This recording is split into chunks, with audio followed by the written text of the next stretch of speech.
Hello! It's been a while.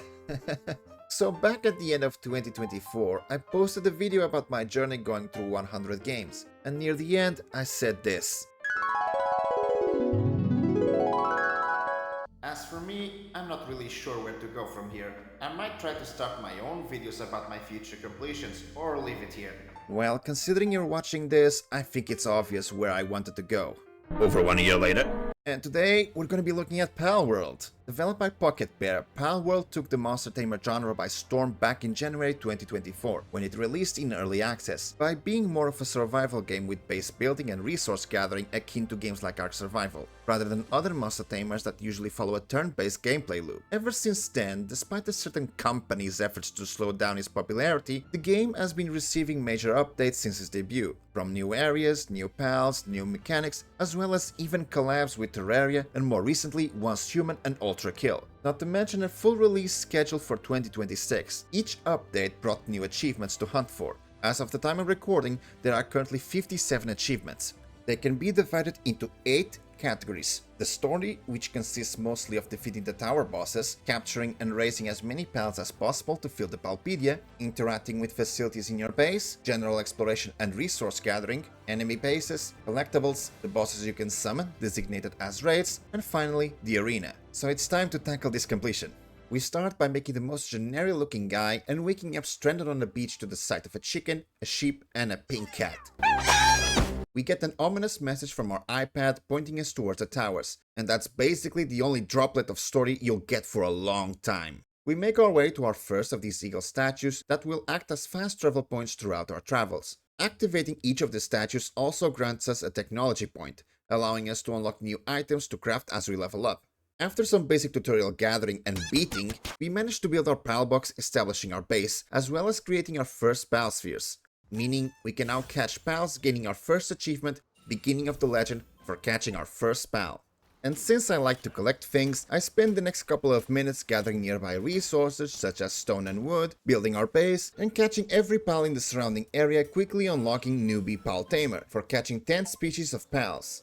Feeling a bit more confident and avoiding this grass elephant, I make my way to the first tower that is marked on my map. While on the way, I also catch any new pals I meet, but I also grab any journal and leaf monk effigies I happen to come across. There's an achievement to gather 40 and 300 of these things. The journals provide a bit more lore surrounding the bosses, more on those later, and the effigies improve your pal spheres, so I might as well collect as many as I can find while exploring. After reaching the tower, I hear shots nearby and notice a nearby camp where we are introduced to our first faction, the Rain Syndicate, a criminal organization responsible for illegal pal activities, and also the group in charge of the nearby tower. We deal with them, and although there isn't much of a reward, it is okay, because the corpses lured in a new welcome addition to my pals, our first flying mount, Nightwing.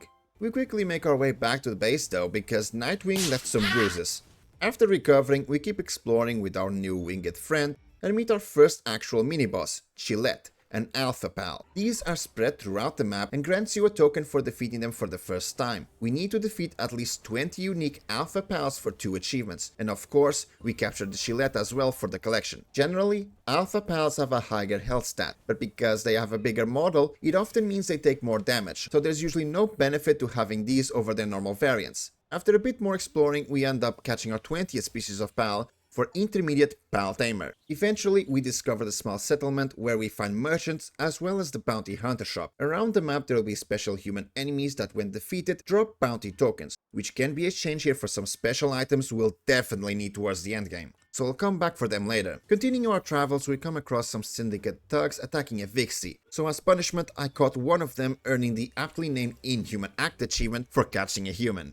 After leveling up some more, I decided I wanted to try one of the cave dungeons I've been seeing around the map. I remember there was one near the tower, so in I go. The hardest part about the dungeons is trying to remember the damn layout more than anything. But not only do I need to finish 20 of them for an achievement, but at this point of the game, it's the only way to get some resources, catch pals normally not found anywhere else, and you obviously get loot from the chests spread around the dungeon. After returning from our trip, we suddenly get raided for the first time. Thankfully, the pals at my base dealt with it before I even needed to do anything, which probably set me up for overconfidence, as next I went to defeat the Pen King Alpha Pal, as it was being suggested by the quest system. He was 3 levels below me, so I figured it would be an easy fight. Well, there was my first death. From there on, I started to realize levels aren't as much as important if you don't upgrade your armor and weapons as well. And to be fair, I was still using a stick and the basic cloth armor, so I decided to instead go do some human bounties while also doing side quests and catching as many pals for XP, hoping to level up and unlock better gear. We do unlock the Pal Expedition Station, but unfortunately we need to beat the tower boss to be able to use it, so it's decorative for now.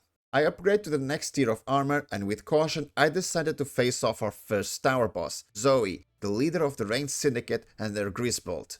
Honestly, there isn't much I can say about the tower bosses. It mostly consists of letting your pals do most of the damage or take aggro, while dodging out of the way whenever the boss does decide to target you. Either way, my Incineram kept the boss occupied while I was going around the back whacking it with a bat, and in just under 3 minutes we beat Zoe, earning Hillside Sovereign. Keeping the streak going, I even went back to Pen King and managed to capture it as well. Proceeding with exploration, we find our first of 2 random events, a meteor drop, and meet my favorite pal Xenovator. I love this little goober. But we also meet our second faction, the Free Pal Alliance, an hypocritical pals rights activist group that, despite their motto, they are not stranger to committing the same illegal activities as the Rain Syndicate. After finding a new fast travel point to come back to, we return to our base, and since we have beaten Zoe, we can now actually use the expedition station. This essentially allows you to send some of your pals to go explore for a time in search of items. We need to go on 20 of these for 2 achievements. I add my favorite to the team, and he actually has a pretty decent ability, allowing us to mine faster, but we also make a saddle for a serpent, which means we can finally explore the ocean, and just conveniently, after some base stuff, I get a quest to go capture a pal in one of the wildlife sanctuaries. Since we're going into the water, I might as well craft a fishing rod. I spotted a fishing spot, but me being an absolute idiot didn't make bait, so that was a punch to the throat. We reached the sanctuary, catch the pal needed for the quest, and immediately bolted out of there.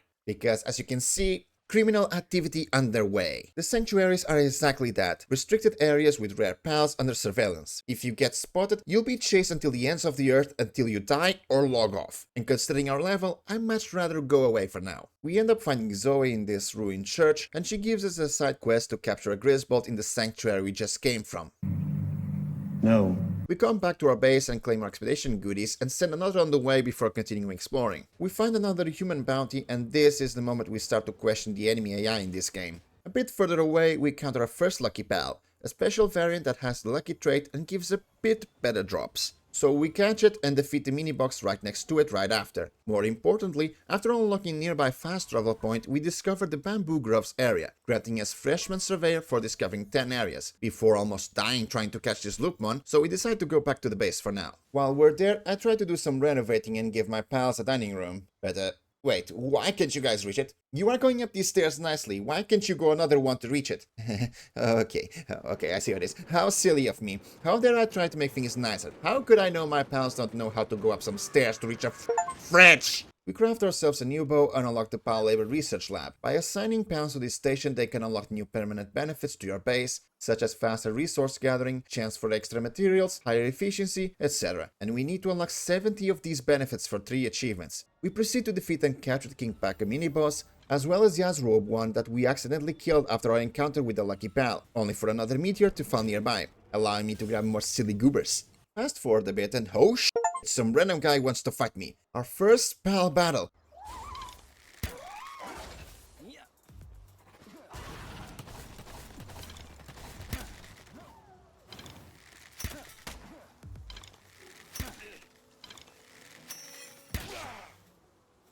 What a thrill! We keep going after mini-bosses, and the next one is Bushi. We capture it, and since he was our 50th species capture as well as our 5th alpha pal, we unlock Skilled Pal Tamer and Rookie Pal Slayer.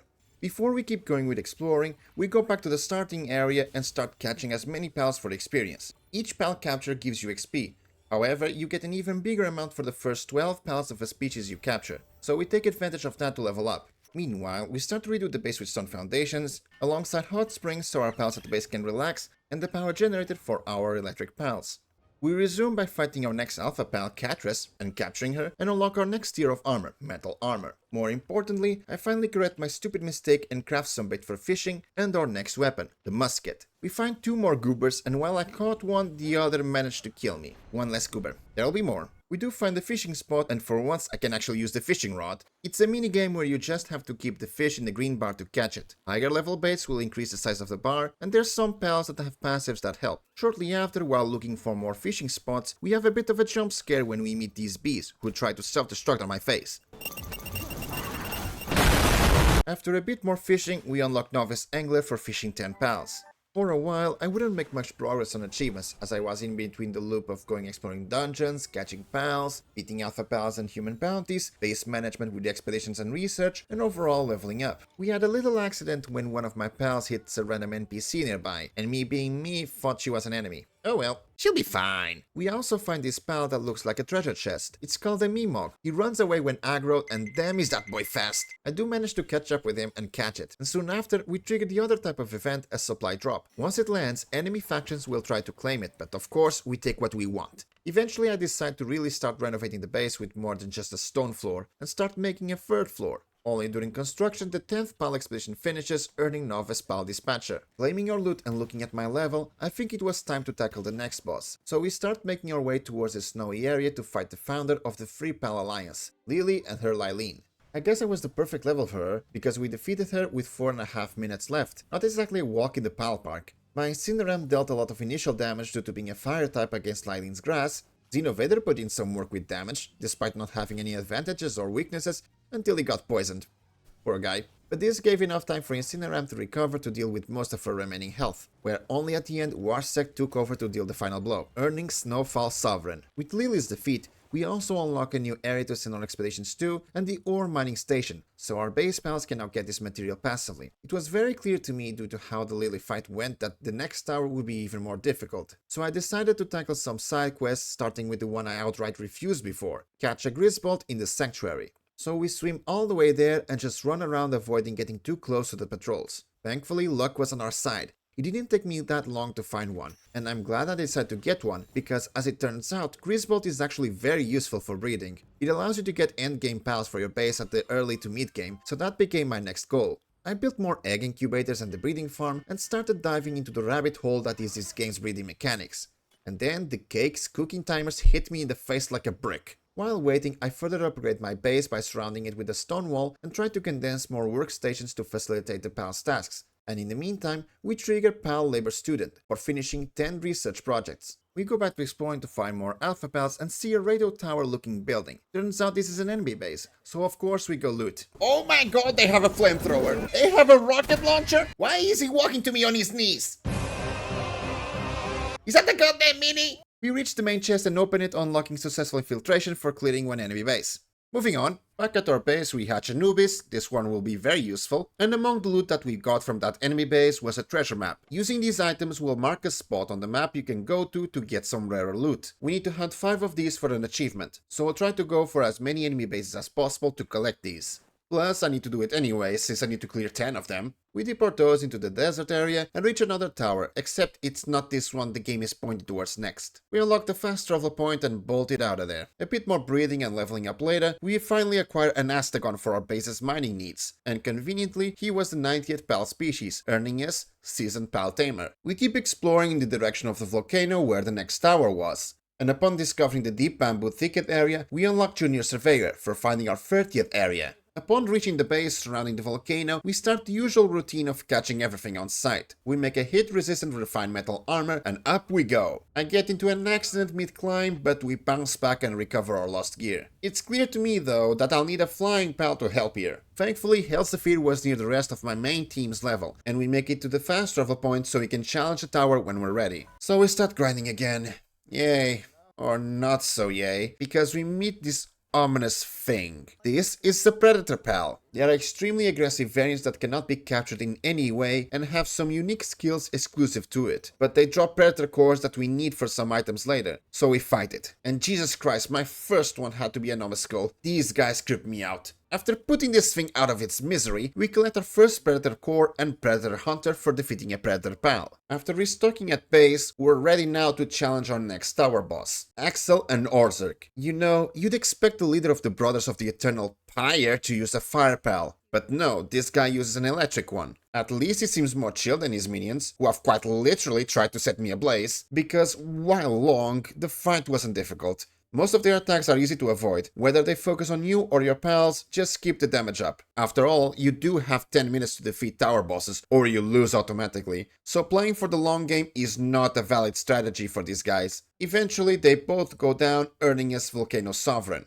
The next tower is the one in the desert I found before, but as caution, we go grinding. I had a little accident where I mistakenly hit an NPC and now the PIDF is after me. Which is fitting, considering they are the faction in charge of the next tower. Either way, like I mentioned before, the moment they spot you committing a crime, they will not stop chasing you until you are dead or log off. Literally, they will keep spawning around you for eternity. So it is just better to quit to the main menu and log back in. They'll forget you even existed. So anyway, I kept grinding as usual with capturing side quests, alpha pals / bounties, and finding new locations. I even went fishing a bit more and got seasoned angler for fishing 30 pals. And not only that, I found the arena we'll need to participate in later for 2 more achievements. Fast forward to level 46, and now I think I'm level enough to go for the next tower. And just in time, a raid happens to test myself.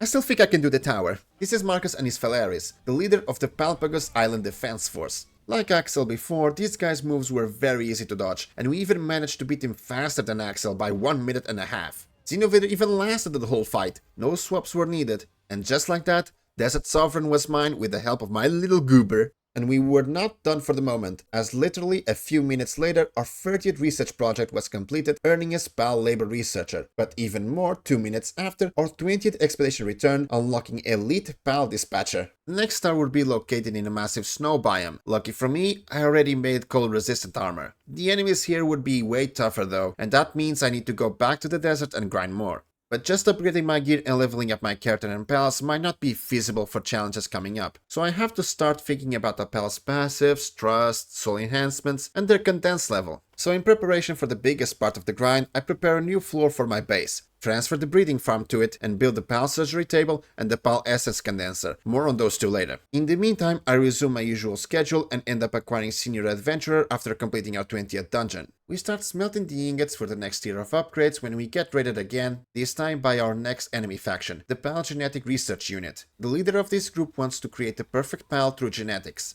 There were some casualties, but our pals dealt with them. Some new areas I start to want to explore were lone islands around the main ones, and there's lots of unique pals here, as well as some nice loot like for example these elemental chests that can only be unlocked by using a matching pal. Unfortunately I didn't have a pal with electric work to open it, so I had to go back for one. However, more importantly, there's lots of fishing spots around here. With a better rod on my hands, I started exhausting these spots not only for the loot, but unique pals are more experienced for leveling. While we're doing it, I find this glowing fish. This is a lunker, the most difficult type of fish to catch. They are always guaranteed to have the, well, Lunker passive, which increases the pal's water and ice damage and boosts their defense. A very nice passive to have and pass through breeding to other pals. There's also an achievement for catching one of those. So in hopes of getting this one out of the way, I threw my bait. Funnily enough, another fish got to it first, so we have to deal with this one before going for the lunker. But in a twist, once we catch it, our purple goober reaches max level of trust, earning best friends forever. Now it's the lunker's turn. Compared to all the fishing before, this one definitely felt more erratic and got very dangerously close to losing it. Despite that, either by luck or my massive fishing skills, we caught it, earning Lunker Hunter. With the lunker now captured, this is a good point as any to talk about passives.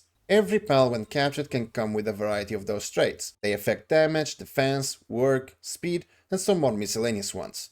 In an effort to improve my team, I knew I had to get better passives, but unfortunately these are usually set in stone on capture. Keyword, usually. Through breeding, there is a chance to transfer the parent's passives to the child, but even more importantly, the PAL surgery table I made earlier can help here.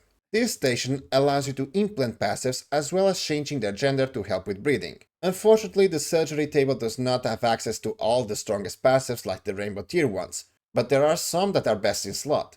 In general, for the best combo for combat purposes, you'll want the following 4: Legend, Demon God, Musclehead, and Serenity. Legend is one that is out of my reach for now, as only legendary pals will have this passive, and Demon God can appear on literally any pal, but Musclehead and Serenity can be given through the surgery table. There is one problem though, they are not available initially. Remember that bounty shop I mentioned? There's 3 implants there you can buy to permanently unlock these for the table. Of course we want Musclehead, but Artisan is also very good for base pals as it increases work speed. Burly Body though not as relevant, but it can be useful to have for the future. There are 3 more implants though in a different shop. The arena where we can get Runner, Infinite Stamina, and most importantly, Serenity. I do the first 2 tiers just to get an idea of how the arena works and get 15 tickets from first time victories, which is nowhere close to the 50 per each implant I need. I figured Musclehead and Artisan would be better additions for the time being, so I instead go wander around in areas I haven't been to yet, hoping to find more bounties to gather the currency to buy them.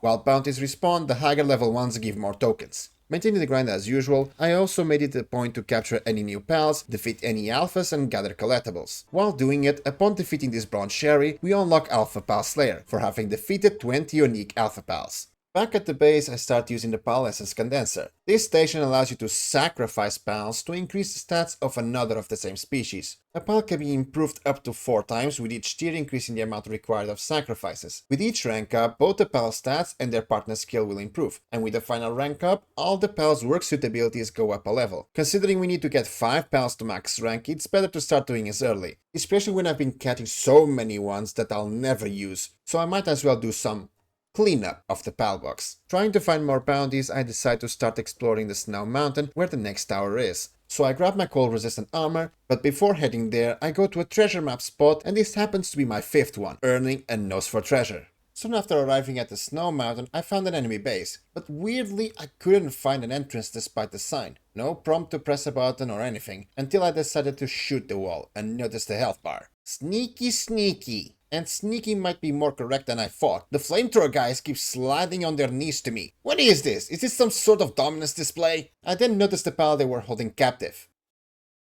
I'm gonna kill every single one of you. After peacefully dealing with the survivors, we make our way to the top of the mountain where the tower is. But I'm not ready to face it yet, so I kept doing my usual loop. Unfortunately, later when following a treasure map, I ended up facing a nest of robin quills, and was not prepared for the fine status effect that prevents you from dodging, so I got killed. And because the game wanted to make me suffer more, it made a predator pal spawn near my dropped gear when I came back, killing me again. I make it back, grab my things this time, finish the damn spider, and grab my treasure. A few minutes later, I capture these 2 random lamb balls to sacrifice for the pal condenser, and the second one happens to be my 1000 pal, unlocking Overhunting.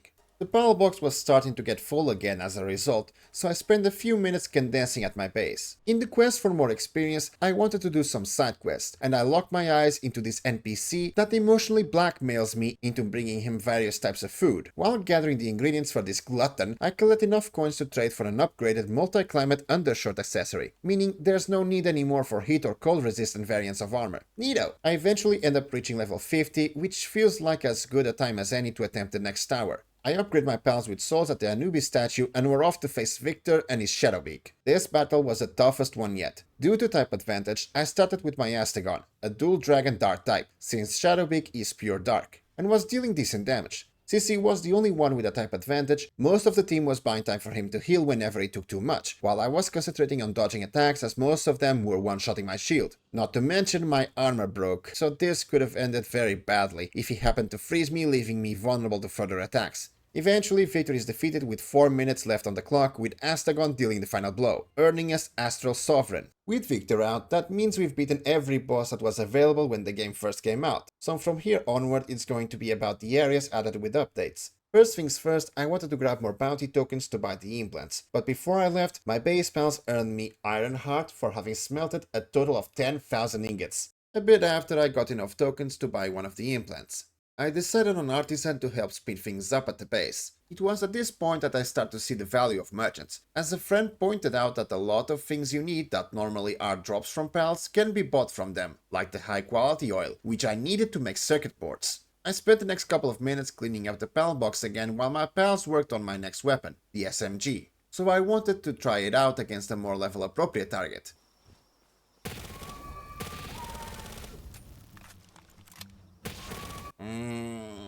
That's a lot of ammo for not a lot of damage. I think I'll stay with the bow, thank you very much. I didn't want to come back to the base empty-handed, so I went into this ice dungeon to gather materials and capture pals. I did find some new ones in this fishing spot, plus this weird structure around the halfway point of the dungeon. I returned to my base, and without much of a clear goal around this point, I went back to exploring, trying to find more bounties to buy the remaining implants, as well as condensing whenever the pal box was getting too full. Eventually, I wanted to work on the next tier of upgrades, plus steel, but to make these ingots I need crude oil. Seems fine. I already unlocked the oil extractor, so all I have to do is build it and...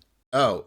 As it turns out, these oil extractors can only be placed at these specific spots, so if there isn't one in your base, you kinda have to make a second one where those are. However, I did have some oil, so I did collect some from somewhere, and this pointed me towards the oil rig in the middle of the map. I have never been there, but if there was a place where I could get oil without the extractors, this looked like the right place. It's also marked as level 30, so I should be able to easily survive going there. I teleport to a nearby fast travel point and fly there. The place looks more secure than the other syndicate base I've looted before. Is that a turret? The enemies are much way below my level than the level 30 implied. I'm pretty much one-shotting most of them. The turret is annoying though, as it takes considerably way more shots. Until later I figured out you can just hack their terminals to instantly destroy them. I start looting the nearby areas, and as expected, the enemies here can drop the oil. But even better, by complete luck, I happen to land on the area of the rig where the main chest is located. Upon looting it, I unlock Conqueror of the Sea for having completed one of the oil rigs. I keep looting the oil rig for more oil and... only 18 after all of that. Not enough at all. I figured it is best to keep exploring while keeping an eye out for the spots to make a secondary base nearby.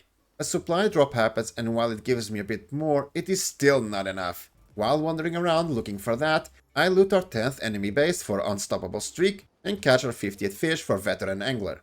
I turn my attention to the desert hoping to find those oil spots, but forgot about the heat. Even though I did find some, building a base here wasn't a good idea, so I kept exploring.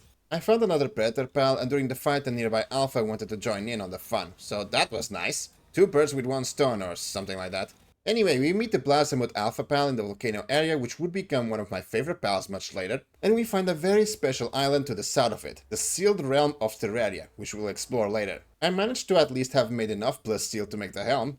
It's something. Back on the trail and I find a fishing town, a few merchants, another bounty shop, and a new quest to capture every 100 pals. Of course, since I already had more than 1,000, I finished this quest on the spot. Free rewards, my favorite type. We keep following the beach side, find a new bounty, catch some pals, and then head to the northernmost end of the desert to try to get Nightstar Sand, as it only spawns at night, and the only area I currently have access to is right next to the Twin Knight Legendary pals. So we'll need to avoid those two for now, but I'll need to capture them both at some point. Either way, I'll need way more than 6 sands, so I'll definitely come back for more. I make an advanced fishing rod and keep the grind going back at the volcano. I made an obvious test, and yes, lava does indeed burn if you touch it. I feel like it was karma right after when the game put my stuff on the lava, so I had to grab it and then immediately die on solid land to recover it. I'm a idiot. God was not done punishing me for my blunder though. Immediately after I find a Predator pal, but this one was a bit out of my league, as I died twice to him. At least right after, I did the nearby enemy base, and the pal we freed was one I hadn't caught before, which became my 140th species capture, earning Exceptional Pal Tamer. I spent the next couple of hours exploring the map with a visit to the oil rig to get more oil sprinkled in there, another Predator pal, this time one much easier, and spotting one of the most anticipated pals to capture, the legendary Jetragon, level 60, bit too high for my liking. On a more positive note though, I got enough plus steel ingots to finally make the armor. Progress. Wanting to test out my new gear, I figured it was finally time to look into raids. Not those raids, these raids. Among the loot you find around the game are fragments of slabs. With 4 fragments you can craft a slab you can use at the ritual site to summon a powerful boss. These are the raid bosses, and I decide to take on the first of these, Bella Noire. But summoning a boss on your base sounds like a very bad idea, considering all the precious stuff I've acquired throughout my playthrough. Which takes me to finding a plane and turning it into an empty second base where I'll use it to fight raid bosses. I put Gobfins on my team to increase my damage, deploy my strongest spells, put the slab on, and the fight begins. Just like the tower bosses, there is a 10-minute time limit to complete the encounter. I admit, seeing it was only level 30 made me a bit more confident, but nothing that the laser beam to the face can fix. My pals were doing good damage though. Just over a minute later, she went down, giving us an egg to hatch our own Bellanor, but also Twilight Siren for having defeated this boss. I summoned 2 more Bellanors that our pal team easily defeated, but then I noticed that some of them were starting to lose their sanity and getting hungry. I wanted to try out the next boss, Bellanor Libero, but to give my pals time to heal, I put it on hold for now. I finished the remaining alpha pals in the Ice Mountain and start to move towards the next tower located on one of the islands that were added later, Sakurajima. I ended up finding a predator that kinda bugged out and got stuck, unable to fight back, so thank you for the easy course. On the way, I noticed a second sanctuary, so I made a quick detour to grab me some more rare pals. I'm glad I did, one of the journal pages was here. It was at this point I was made aware of an exploit you could do to get money fast by killing the black market merchants. They are often high levels, so a good method was to build a trap underneath them so they get caught and build a campfire to slowly burn them to death. Guess they fixed it because I got nothing, so that was a giant waste of time. Things would turn out better for me shortly though, as I collected enough bounty tokens to buy another implant from the shop. This time I went with Musclehead for my combat pals. With a higher level team I tackled the gold tier of the arena, earning some more tickets before properly heading and arriving at Sakurajima. And oh, would you look at that, I immediately find 2 predator pals in the short span I've set my foot on this island. I managed to beat the first after he knocked out the majority of my team, and the second one I had to cowardly hit it from afar to keep my only remaining pal alive. What a start to a new area. Knowing there are spots to place an oil extractor in the new island, finally, I started to prepare and gather the materials to make a new base when I noticed a squad wandering around. Turns out there's an ambassador from the desert town who wants to establish friendly relationships with me. Alright, I'll take some free stuff, can't say no to that. Mind control meds. The item that you hope I put to good use is mind control meds. Bitch, what are you implying? After that moment I head to Sakurajima and immediately get notified of a meteorite. I go there and find a completely new pal which gave me a surprise laser to the face. Whoa! Whoa! Whoa! Unfortunately my pal accidentally killed it, so I couldn't catch it. I'll get it next time. I make my way to a location with 2 spots to put the extractors and establish my base. Build a berry plantation and food box, some simple beds, some hot springs, the power generator, and finally the oil extractor. I'll leave it to do its job. Got a new island to explore anyway. I start moving north, discovering a 70th location, unlocking Senior Surveyor. While wandering, I find lots of effigies, a new bounty target, followed by a journal page, and an enemy base that is completely out of my league. Back at the base I try to make more plasteel to upgrade, but to make more plasteel I need more oil, but to make more oil I need another extractor, to make another extractor I need more circuit boards, to make more circuit boards I need more polymers and quartz, but polymers need pal oil, to get more pal oil I need money, to make money I need to make more nails to sell, which takes forever, I need to wait for my mining pals to get more quartz, to make it faster I need to unlock more upgrades at the research station, but to start research I need research pages, to get research page I need to wait for expeditions. A long time later, I made a second power generator and oil extractor. To turn my mind away from all the base mess, I went to try out the next tower boss, Saya and her Celine. Big mistake. I quickly regretted my decision when I looked at her health bar and the numbers we were doing. Unfortunately, in another 2 minutes she kills me. Guess I'm not going back there in a while. Back to grind. So I spent the next hours stuck in the loop of going through dungeons, enemy bases, capturing pals, yada yada. I tried to make a third base to maybe help with the nail production for money, but I couldn't get it to work, so that was a lot of hours wasted. The next day I tried to salvage the new base and did manage to get some success. At least I'll have more ingots now to make more nails to sell. It wouldn't be until hours later when another achievement popped. Pal Labor Professor for finishing our 70th research project. While exploring the remaining undiscovered areas, I found the third sanctuary and started capturing everything like the menace that I am. Having leveled up a bit, I wanted to try Saya again, and this time I had the idea of making a poison crossbow. Hey, if her health is too big, maybe a scalable damage over time could help tip the balance in my favor.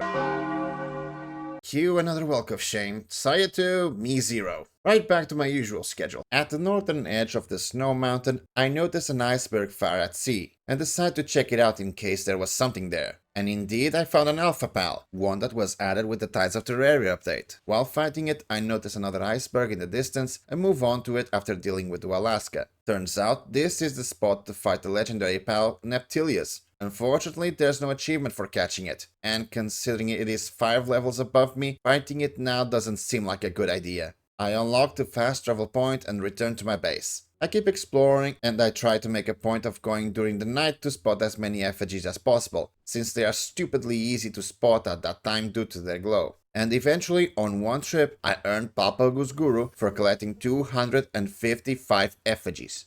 Additionally, just a bit later, my pals in the background craft my 20th thousand ammo, earning blood and iron. I was grinding when another achievement hunter on my server joined my voice chat to check it out, and he convinced me to try to catch Jetragon despite me being 4 levels lower, and well, it wasn't going horribly wrong. I did manage to make the laser rifle recently, but here are the last moments of this encounter. He shot 3 of them, Yeah, I know. The turtle's gonna die soon. I think you're gonna have to find your firebird soon. Let's try the dragon versus dragon. Yo! That dragon is putting in war. Ooh. You need to run. He's focusing you. Oh, Wait a minute, let me try something. It doesn't work like that. Okay. Run. Oh, beautiful. Ash! It's okay. Just keep running. We need the dragon to take aggro here.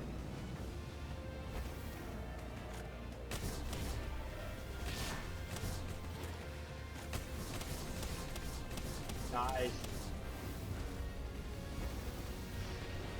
It's up to you. Just keep running. Jump. Yeah, jump, but at least it didn't set me on fire. It's okay. You have 2 more, right? 2 more pets or whatever it's called? Pals? Okay.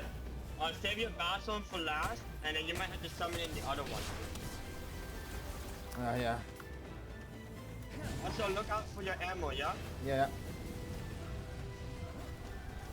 Okay. You don't get more than 1/4, bro. Okay. No, it doesn't work. Keep running. He's on you right now, he's on you. Nice, the dodge. Oh, thank God, shield. Okay, you're still alive. Okay, these ones are easy to dodge. Oh, my guy's down. Yo, you need to summon another one. Yeah, I'm gonna... You have another one? Okay, water. Nice. Water! I summon you, Blastoise. All we need is your pet to take aggro. Yeah. Oh my God. He's on you. He's gonna charge at you. Watch out. These things are annoying as hell. Jesus Christ. It's okay though. I mean, he's getting aggravated. 6,000 left, man. Yeah. God damn it, Water Dragon, do something! Water Dragon, Water Snake, I don't know.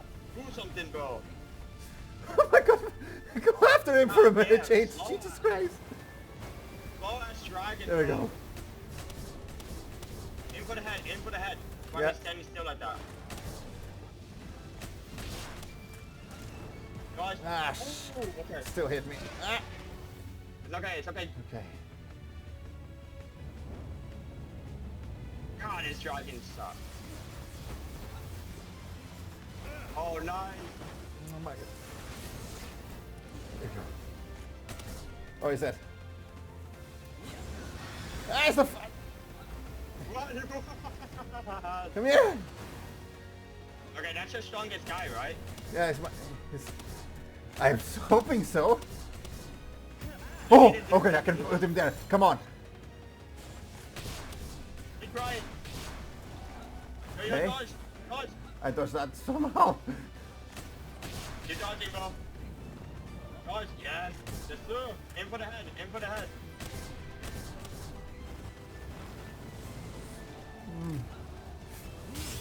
Right in the head. Come on. That's 20%. Ah! Shield. Thank you, shield. Yo. You're fine. 2,000, man. You live this. Come on. Come on.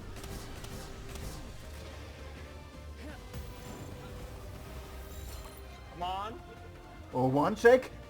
Got him!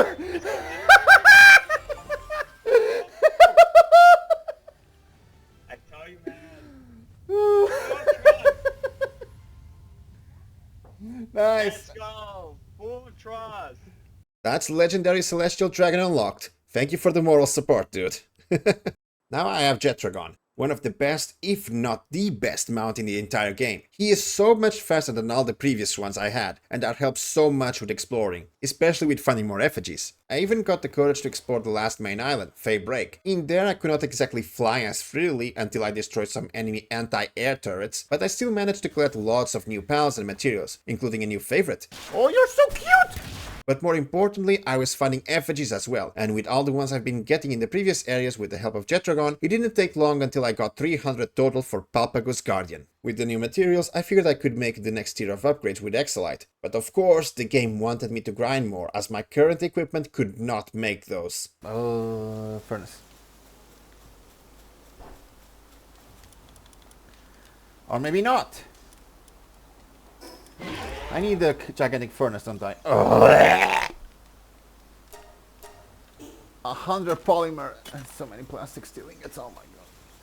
It was at this stage that my sanity was starting to break. And you know what? Good, because now I'm unhinged enough that I went out of my way to capture a merchant so I can summon him whenever I want at my base without the need of traveling. Knowing I'll need those implants now more than ever to upgrade my pals, I go back to the arena to grind tickets, and while there, I reach silver rank, earning the Silver Champ achievement. To further upgrade my team, since I already had Jetragon, I turned my attention towards the other legendary pals, starting with the duo of Necromus and Palladius. Normally fighting two legendaries at the same time would be trouble, but I was smart and went there during the night, as only Necromus is a dark type, meaning I can fight them one at a time, as Palladius will be asleep during our fight with Necromus, making it so much easier. We successfully capture Necromus, earning Dark Knight of Legend, and then proceed to wake up and catch Palladius for Holy Knight of Legend. The final legendary with an achievement was Frostallion, and while Jetragon didn't help much here due to type disadvantage, our fire pals did the job and we caught it for legendary Steed of Ice. With seeking further upgrades, I became aware of a certain NPC, Dr. Braun. He can spawn as part of a random event while wandering around. Once per day, you can ask him to operate on one of your pals. From here, he can either give you a beneficial passive and improve the stats of your pals, or do the opposite and give you trash. I spent the next hour and a half coming and going out of this area, as this is a spot for random events, praying that he would spawn.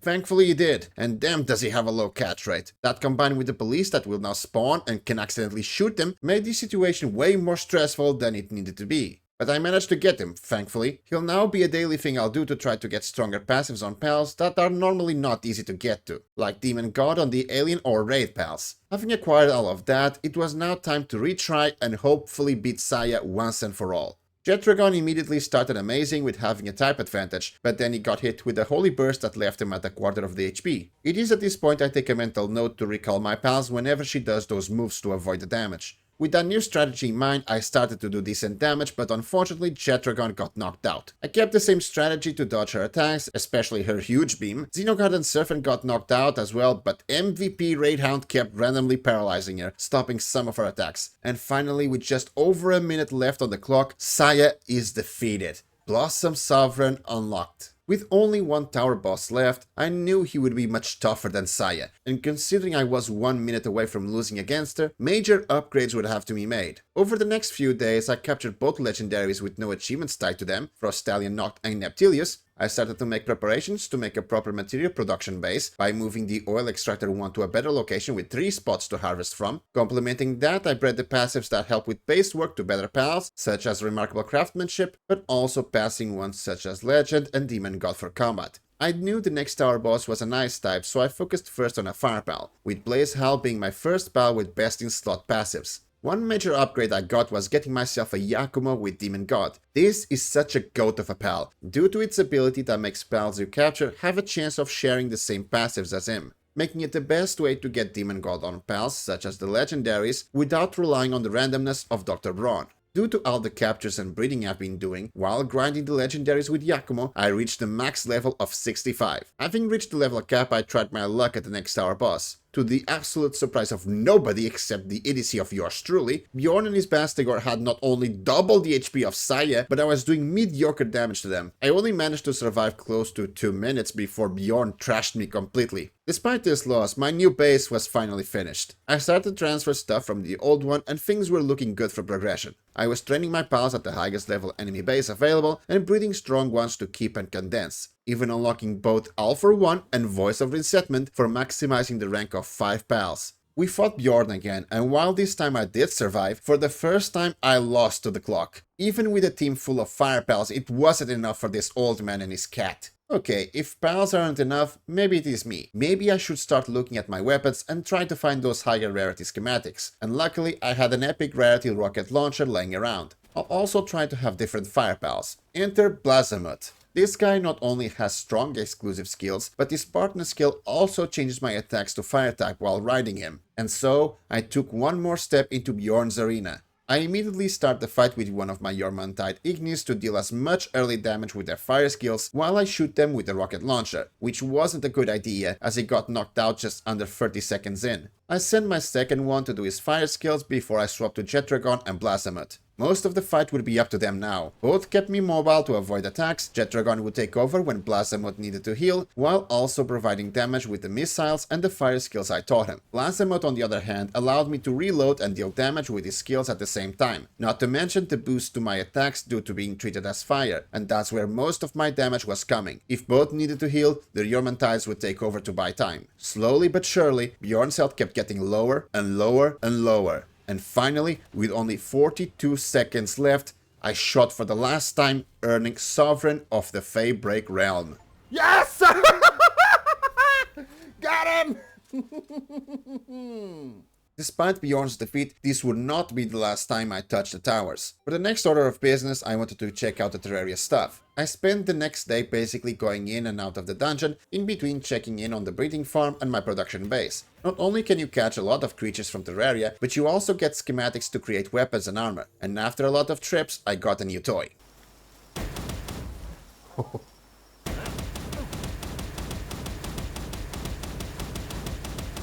Oh, I like this.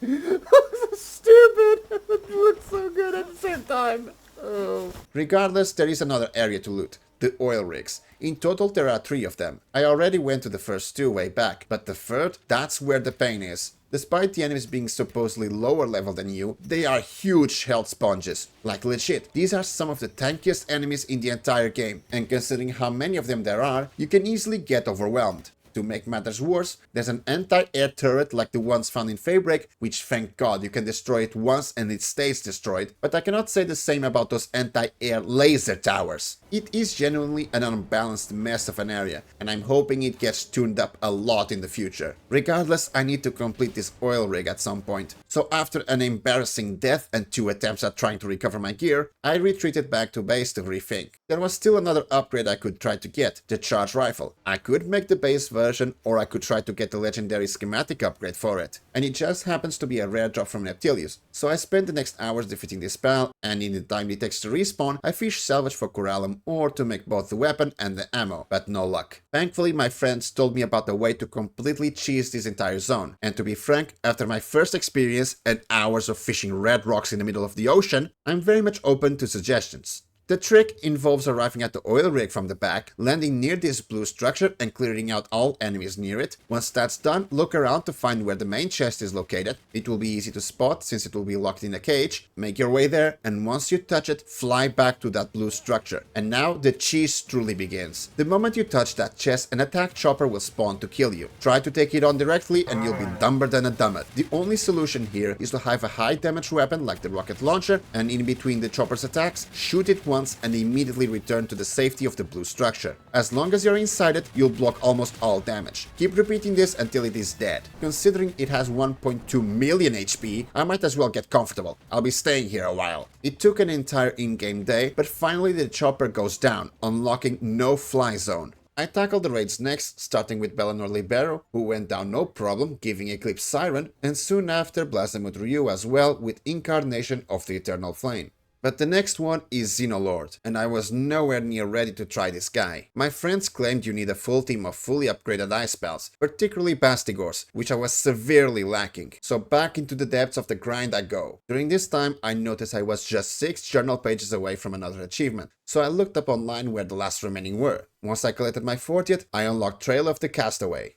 Luck would smile on me as I managed to get some legendary schematics, particularly one for the legendary overheat rifle as a nice weapon upgrade. More relevantly, I realized there was another simple achievement I could have done a long time ago in Sphere Craftsman for crafting 2000 pal spheres. So I just had my pals craft 2000 basic spears and bada bing bada boom. I kept making legendary variants, with the next being a meteor launcher, which I immediately tested on a nearby lamp ball. Meteor launcher. I would spend the next week slowly working on my team of Bastigors. In the meantime, I would be grinding Terraria for the weapons, let's be frank, they are OP, looting enemy bases, and typical Palworld shenanigans, including almost falling through the floor.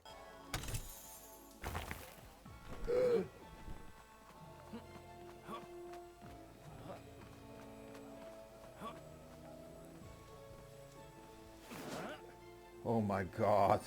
I almost clipped through the floor. Oh, that was terrifying. It wouldn't be until 1 week later when I finished my Bastigor squad. I built the ritual site and the raid started. My Bastigors were completely annihilating him while I was shooting from my Frostallion at a distance. It was so worth it to build this squad. Almost at the 2-minute mark, Xenolord is defeated and I unlock Invader from space. I even got an extra reward with my first Xenolord egg coming already with the Demon God passive. Life is good. Okay?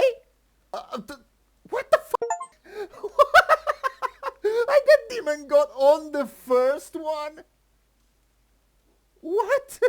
With raids out of the way, it was time to return to the towers one last time. The next achievement to target was Champion of the Palpagos Islands. To unlock this one, I would need to beat 6 of the 7 tower bosses in hard mode. With all the breeding I did, I already had some very strong pals, so I picked ones whose type would either be at an advantage or neutral. Plus, from all the grinding, I had some very strong weapons at my disposal, like the Terraria's Terra Prima. Hard mode does the same changes to all the bosses. The boss will start with some minions, they have new attacks to complement their movesets, and of course, a much larger HP than their normal counterparts. I started to go for the towers in order. Zoe, Lily, Axel and Marcus all went down without issue. Victor surprised me near the end as he literally clones himself, duplicating the number of attacks to dodge. Lastly was Saya, who tried to one-up Victor by summoning 2 Silines to help when she reached about a third of her health. I quickly deal with those 2 before defeating Saya herself and unlocking Champion of the Palpagos Islands. So there was only one achievement left, or so I thought, because Pocket Pair on that very same day announced the Home Sweet Home update for the 17th of December. Every time a major update came out, they added new achievements. I was already planning to save the last achievement for January, so this didn't change much of my plans. I would spend the next weeks raising my rank in the arena and trying to beat the hard mode versions of the raid bosses. And I did manage to do them all, except Terraria's Moonlord. Beating the hard Xenolord gave me this helmet, which I'm gonna be using for the remainder of the playthrough. Weeks later, the update dropped, and thankfully it only added one single achievement, and it was the new raid boss, Hartalis. I quickly gathered enough slab fragments, summoned him, and because I already had a cracked team of pals, he was beaten on the first try, earning King of Salvation.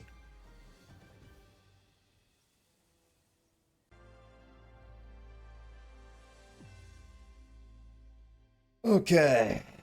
So. It's New Year. New Year's, we just celebrated New Year's. We passed it. It's currently 32 minutes after midnight. So it's time to finish this game. Just need to do Arena Champion, which means I need to go to Master Rank in the arena, and that will be all the achievements. Yeah. Yep, just Arena Champion. So, let's put up my save pile.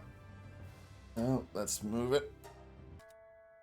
So, the team I'm going here is... I'm already at the arena. I got a Xenolord, Mastigore, an Anubis, Blasamut, and an Neptilius. I think they cover very good, very wide range of attributes. I think they'll be fine for the last one. Myself, I got the Terra Prisma, Vortex Speeder, Rocket Launcher, and a Charge Rifle, along with some support whistles to help. Okay, I go check the arena ranking. I'll need 380 points. I'm currently at 250. 2,580. So there's still some fights to do. Of course, we're gonna keep doing master until we get this. There we go. One more. One more.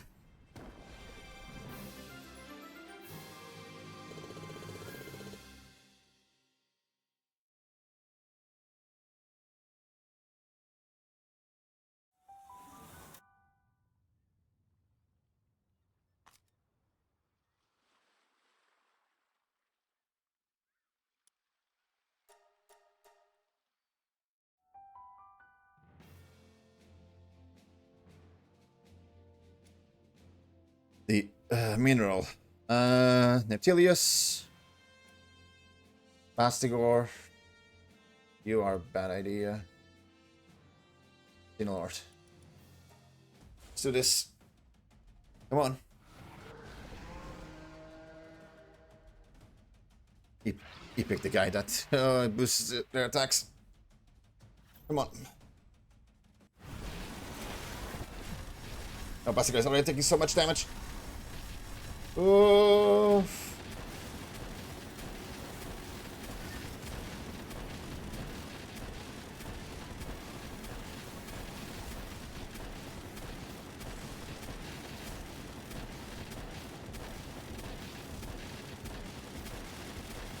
Okay, went for Neptilius this time.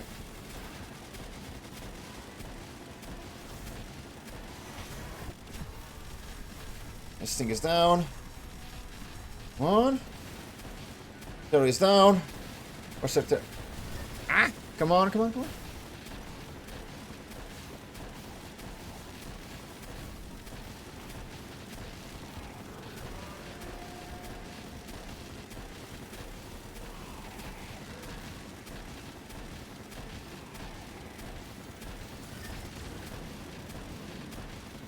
You good? Come on. Down. There we go. Arena champion. Master rank. Reach master rank in the arena. And that's Palworld. 100% completed. Oh my god. Jesus Christ. What a journey.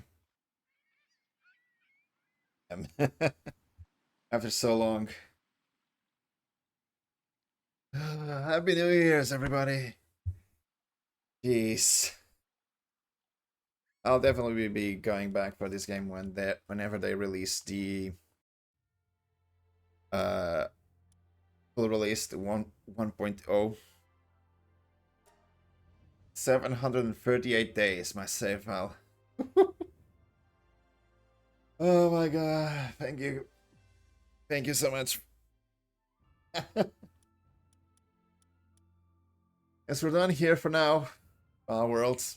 Palworld is addictive. Combining elements of two genres was a perfect combo. I think it is the first time I saw a monster tamer fully commit to the underlying dark humor. I can't wait for when the game fully releases sometime in 2026. Whether there'll be new achievements, new pals or new bosses, I'll definitely be checking it out. Now for stats. The average completion time for this game on Steam Hunters is 160 hours. My total playtime is at 348 hours, more than double. I wasn't joking when I said addictive. In terms of difficulty, I'm gonna settle on a 5 out of 10. While the tower and raid bosses can be overwhelming, you can easily keep grinding for stronger weapons and pals to brute force through all the necessary requirements. But reaching that point is a huge time sink, so I can't say exactly that this game is difficult to complete. Plus, you can actually change the settings of your world to make things easier. My playthrough was done on default settings, but if you're having trouble or it's too easy, you can change those to help. For these reasons, a 5 is the max value I can give. For the game overall, I'd say it's worth a shot. If you're a fan of either genre, there is something for you. Plus, it being available in almost every platform makes it very accessible. Just remember that until the full release in 2026, the game is still considered in early access, so it is bound to have some glitches like I've experienced. We're at the end. Thank you once again to Twisted Winds, the achievement server I belong to. If you want to join us, there will be a link down below. If you're interested, you can check out my previous video of my first 100 games completed, but for now, I'll keep enjoying the start of the year and hopefully things get better than in 2025. Thank you for for watching, don't forget to throw a like or subscribe if you like this video, and I'll hopefully see you next time. Best wishes for 2026.